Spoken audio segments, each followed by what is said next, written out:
Okay, welcome guys to our renal unit. We're going to start chapter 33 lecture. Before we get started on theory content, I'd like to share a few life truths with you. Some people want it to happen, some wish it would happen, others make it happen. And you probably heard of this guy, Michael Jordan.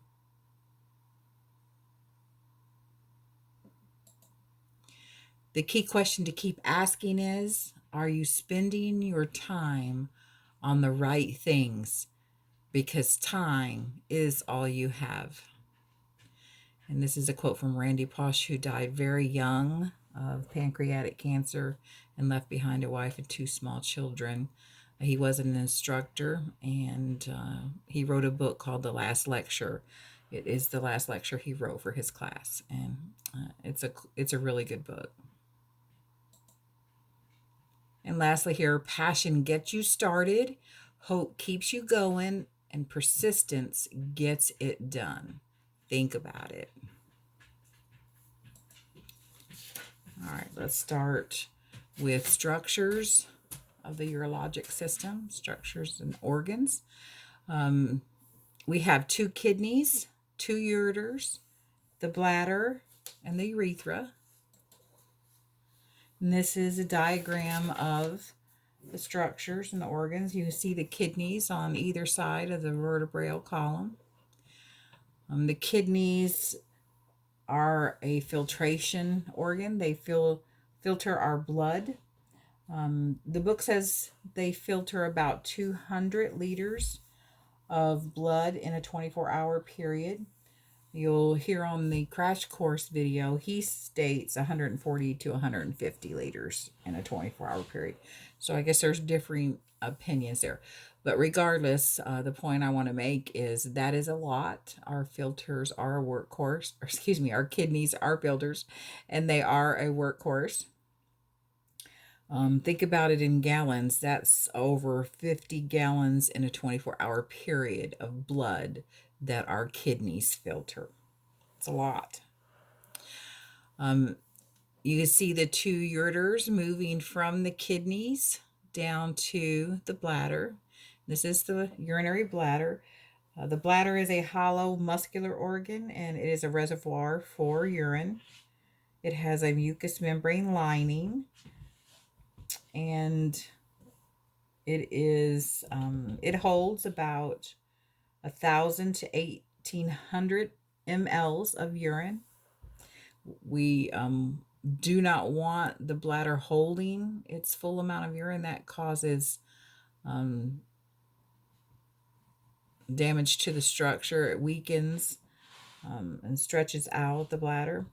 And we experience the fullness sensation when the bladder has about 150 to 200 mLs in it. You get that fullness sensation and the urge to go pee, to go void.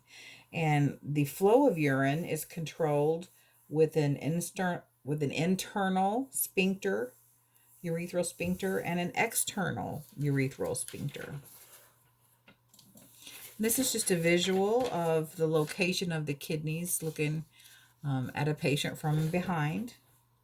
Let's look at the functions of the kidneys.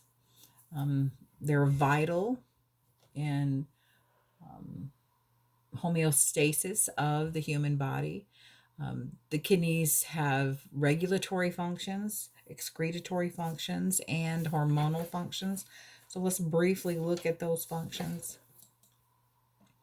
Regulatory functions include formation of urine, and we're going to talk about that in detail here just in a few slides.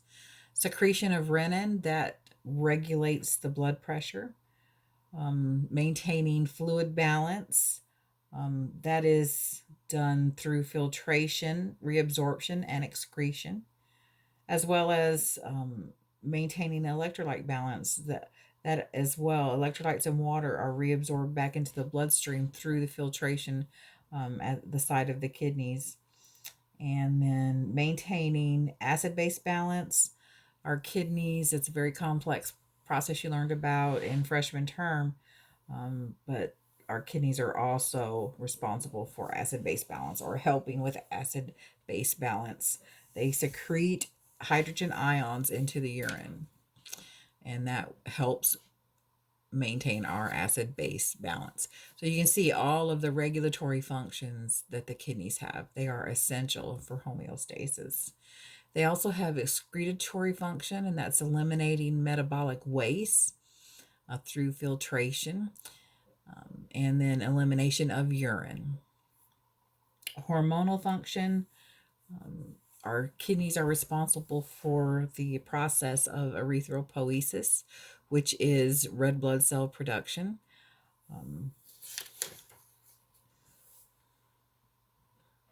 It does this by secreting the hormone erythropoietin. And we'll talk more about that here in just a little bit. This is a diagram or table out of your book on page 768, and it looks at hormones and metabolic functions or actions associated with the kidney function. And I have them in three little categories there.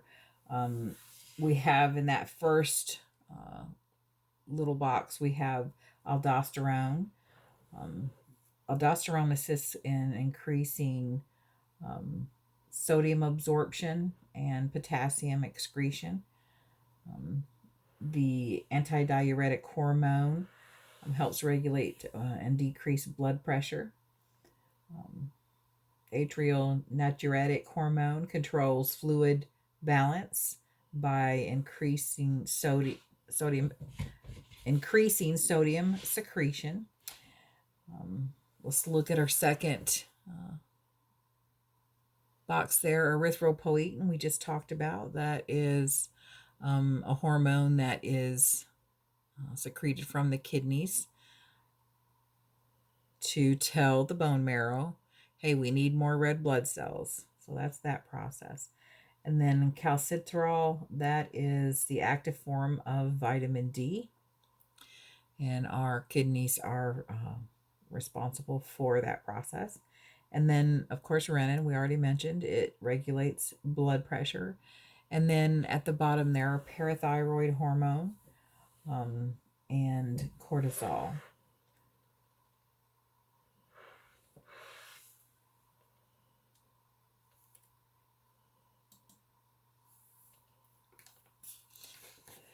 This is a real picture of a kidney. You saw, we're going to look in more detail in a diagram here, but here in this real picture of a kidney, it is clearly shows the different structures of the kidney. You can see the cortex on the outer cortex there. The outer cortex there, and you can see the medulla, which is the middle layer. The medulla, you see the renal pyramids there. See the little pyramids.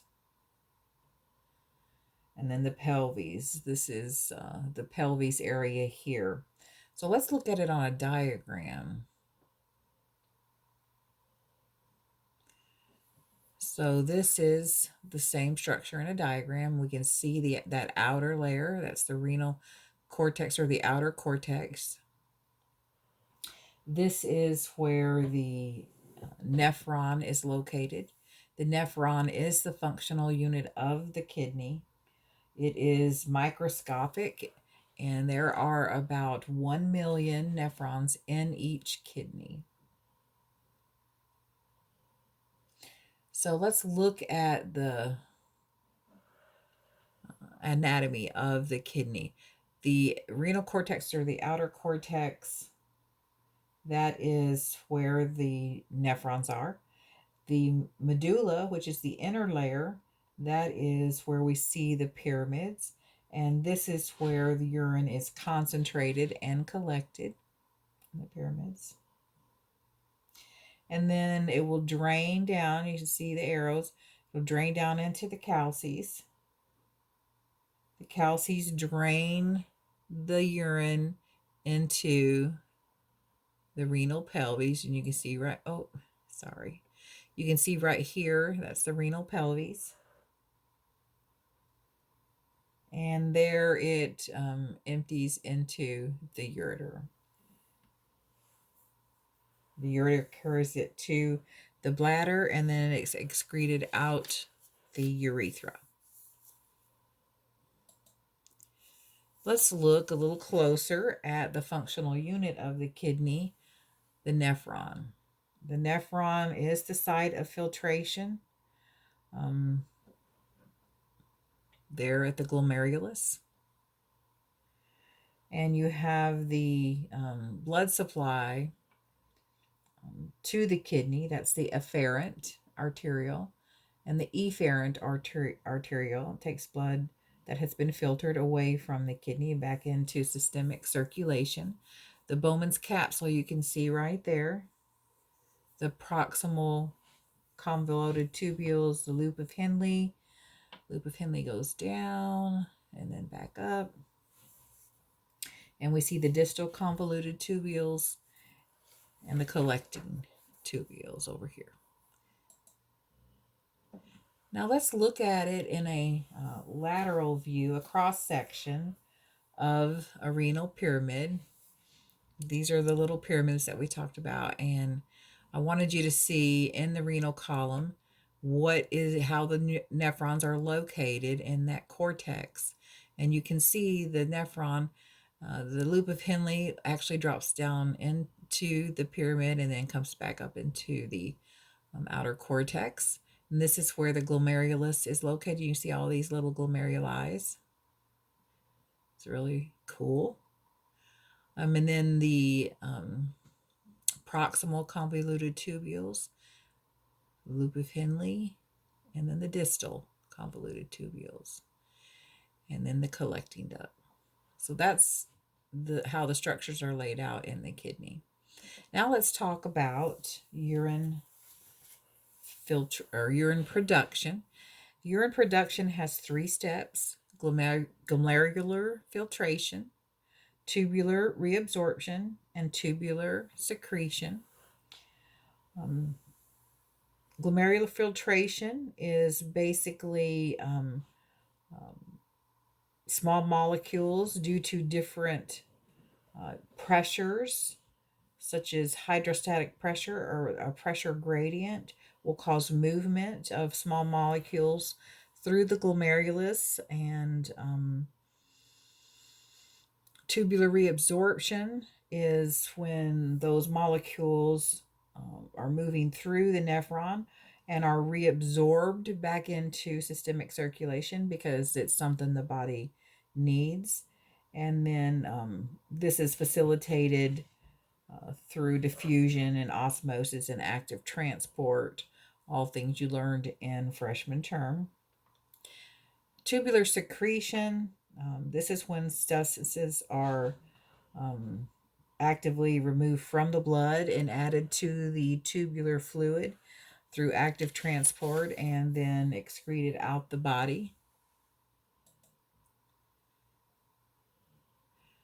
So let's look at these slides. Glomerular filtration.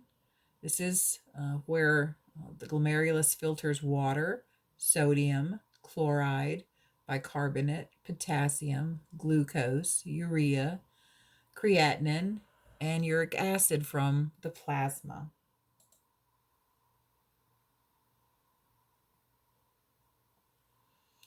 And this is a great visual of that filtration process. You can see glomerular filtration occurring through that semi-permeable membrane. And that's what this little diagram is here. And then we have different types of molecules on each side.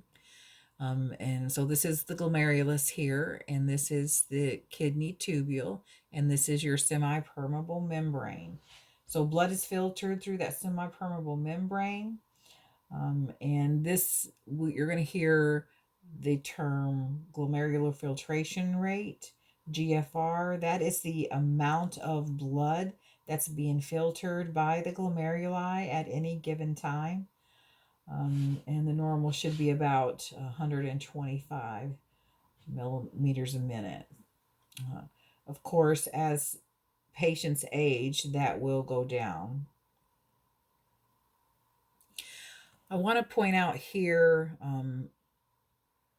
that certain molecules cannot pass through the semi-permeable membrane. They shouldn't pass through. We have permeable molecules. That's the water, vitamins, urea, glucose, salts, and amino acids. And then we have the impermeable that shouldn't pass through over into the kidney tubule, and that's plasma proteins and platelets. We should not have protein in our blood. In our urine, and we should not have platelets in our urine. They should not pass through that semi-permeable membrane. So when we get a urine bag and we see maybe protein in the urine, or we see platelets, blood in the urine, we know there's a problem. There's some type of malfunction, disorder, something going on that's abnormal. These should be too large to move through, basically.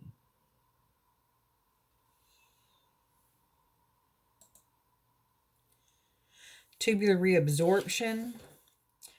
The filtered substances that come through the glomerulus enter the Bowman's capsule, move through the tubular system of the nephron, and will be either reabsorbed back into systemic circulation, or it's going to be excreted out into the urine, or as urine.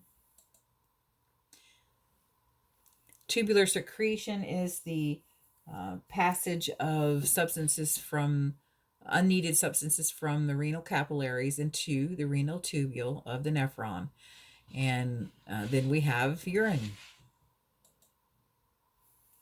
Changes that occur with aging in the renal system, the urinary system, include the kidney function begins to lessen as we age.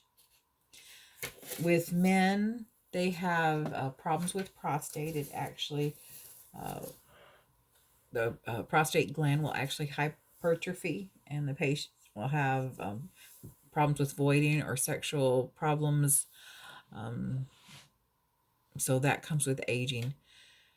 Decreased secretion of renin as we age, and aldosterone, so we can have issues with blood pressure. Vitamin D activation decreases. We have a decreased muscle tone. The decreased muscle tone leads to incomplete emptying of the bladder, so the patient ends up with residual urine, which is puts the patient at great risk for infectious process to develop in their bladder, or even cancer, as toxic elements may be sitting on the bladder mucous membrane. So residual urine is, we need to address it and correct it. And then we have urinary incontinence that occurs because of decreased muscle tone, and that is basically when the patient has an involuntary void, so they end up voiding on themselves. With age, bladder capacity does decrease, and the body, or the kidneys actually, have a decreased ability to concentrate urine, and that leads to nocturia, which is something that occurs. A patient has to get up at night, often at night, to go pee.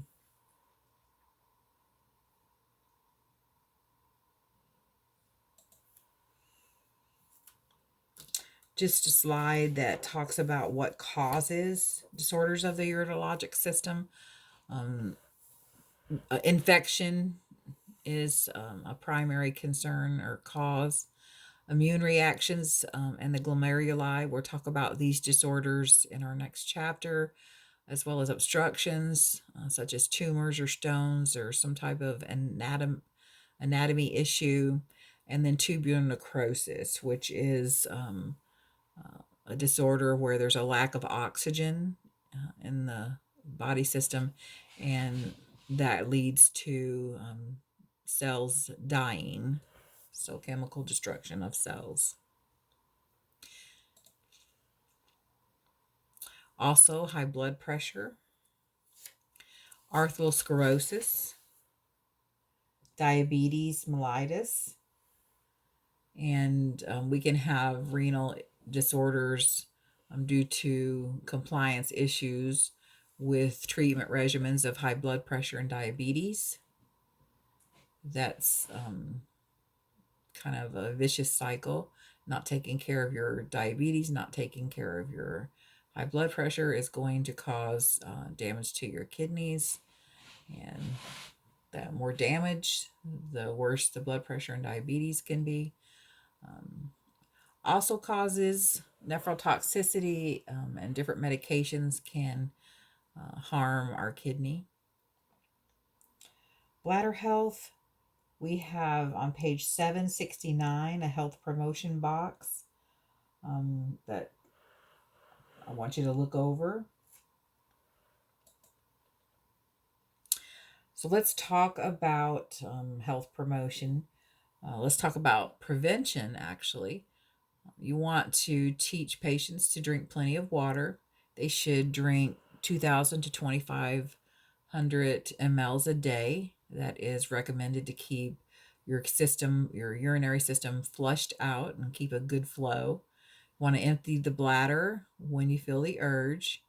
If you have blood pressure or diabetes, you want to make sure you're maintaining a healthy blood pressure within normal, as well as your glucose levels.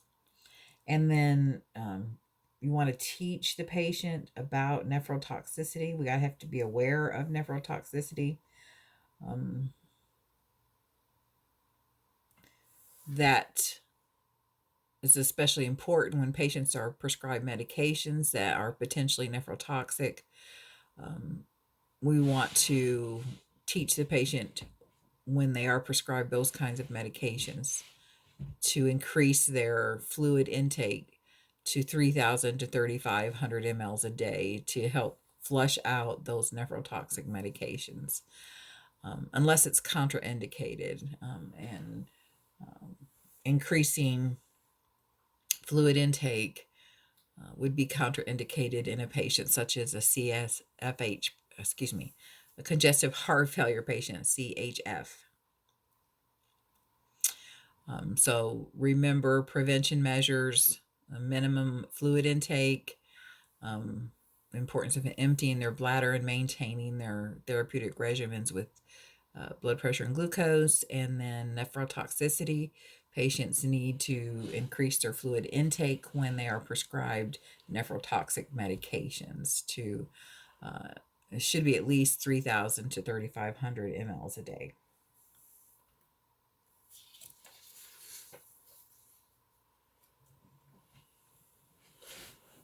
This is examples. This is from your book. It's examples of potentially nephrotoxic medications. And of course, there's antibiotics. You have antibiotics such as rifampin and doxycycline, ACE inhibitors, antiplastic agents, immunosuppressants, NSAIDs, and then some other medications such as Tylenol, furosemide, which is latex, phenazopridine. These are all potentially nephrotoxic and can cause kidney damage, and destroy kidney cells and affect the function of the nephron and the kidney. These substances are also considered nephrotoxic, and then we need to be aware when patients have to have either or any of these substances, such as contrast media. There are some anesthetics, heavy metals. There are industrial substances that are nephrotoxic, and environmental substances such as pesticides. We're going to stop here and download this first part, and we'll start with diagnostic testings on part 2 of our chapter 33.